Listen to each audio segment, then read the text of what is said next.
Nous sommes avec M. Claude Siard, journaliste, citoyen engagé. Donc, dites-nous en quelques mots, s'il vous plaît, les raisons de cette mobilisation aujourd'hui. Aujourd'hui, nous allons à la fois marquer un anniversaire symbolique, puisqu'il y a 20 ans, le 23 mai 1998, nous marchions, nous battions le pavé parisien pour rappeler nos présences ici, mais surtout et avant tout, pour rendre hommage à nos ancêtres déportés, suppliciés dans les fers de l'esclavage. Cette marche de 98 était l'aboutissement de plusieurs combats. Je pense à des femmes éminentes comme Joby Valente, je pense aux hommes et aux femmes de Radio Voca. Rappelez aussi que le 23 avril 1993, j'ai organisé la première marche de commémoration de l'abolition de l'esclavage, et cela en résonance avec l'Espagne qui venait de commémorer la dite découverte des Amériques par Christophe Colomb en oubliant le génocide des peuples autochtones, qu'on a appelé par erreur amérindiens, et la déportation des Africains.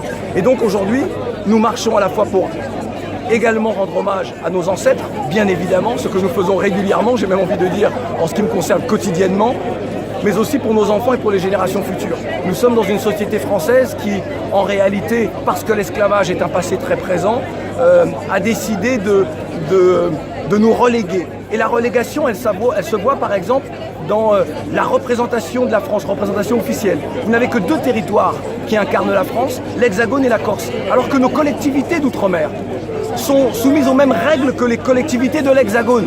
Donc lorsque l'on nie vos territoires d'un ensemble donné, c'est-à-dire la France, on nie les problématiques donc inhérentes à ces populations-là.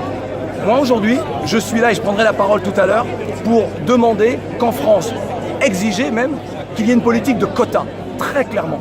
Une politique de quotas parce que lorsque vous regardez France 2, France 3, France 4 et France 5, vous ne verrez pas un visage noir, pas un visage asiatique en tant que présentateur, en tant que journaliste d'importance. Dans les organes de direction, vous ne verrez pas de noirs, ni d'asiatiques, ni d'arabes. Et ça, ce n'est pas normal.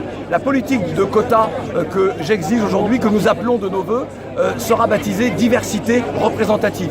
La diversité, ce ne sont pas les non-blancs. La diversité va du blanc au noir. C'est toutes les composantes de la population française. Et donc, nous sommes aujourd'hui dans un combat pour exiger une politique de quotas en France. Je vais m'en entretenir avec le président de la République, Emmanuel Macron. Mais surtout, il faut que nous-mêmes prenions notre destin en main en disant que nous n'allons pas attendre que d'autres décident pour nous.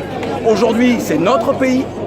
Nous travaillons et nous enrichissons ce pays par notre travail, par notre détermination à réussir. Il n'est pas normal que nous soyons considérés encore aujourd'hui comme des citoyens de seconde zone. Donc nous marchons aujourd'hui pour nos ancêtres, pour nos enfants et pour les générations futures. Merci M. Siard. Aujourd'hui, il y a sur les réseaux sociaux, dès qu'une personne issue des minorités réclame ses droits, on lui sort le bouclier que je nomme en tout cas le mot victimisation. Ouais. Qu'est-ce que vous dites-vous à ça? Comme si les Noirs ou les minorités n'ont pas le droit de défendre leurs droits. Qu'est-ce que vous dites à cela, s'il vous plaît? Mais de par notre histoire, évidemment que nous sommes des victimes.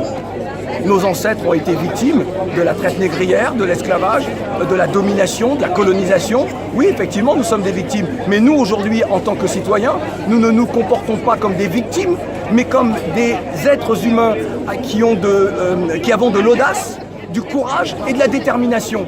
Et si quelque chose ne correspond pas à ce que la France a sur le fronton donc de la République, liberté, égalité, fraternité, eh bien, nous ne sommes là que pour l'exiger. Donc il n'y a pas de victimisation. Ceux qui parlent de victimisation, vous savez, c'est comme un petit bouclier, mais ce bouclier-là, il est facile pour nous de le faire voler en éclats. Et c'est ce que nous faisons. Très bien, M. Siard, merci à vous. Merci de nous avoir accordé cet entretien. Merci.